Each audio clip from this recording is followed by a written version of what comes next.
चुप कर जा मां सदके मेरा घूमन पटोला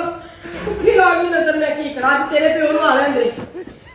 मेरे पुत्र नु इंज वेंदी सी पई जिवें कि मैं आख्या हजे ना अपने पेके वाड़ी ना वाड़ी अपनी भैन नु हजे मैं रज्जी दे 1000 रुपये नु 1000 रुपया दे के मेरा मुंडा उदों दा चुप कर दिया नी मां सदके नी मेरा फुल गुलाब नी मेरा मक्खन नी मेरा मिठा ढोल मेरी भैन ते वेख गई उधर ते मुंडा ना होया प्यो तेरे ने आख्या गैस हो गई पेट आ गया जो आँदी कुछ ना कुछ करके जाती है तरीफ भागा कोई कर गई इनू नहीं बर्दाश्त होया चुप कर उत्ते चुप कर सारा जड़ तेरे प्यो मैं नहीं छड़ा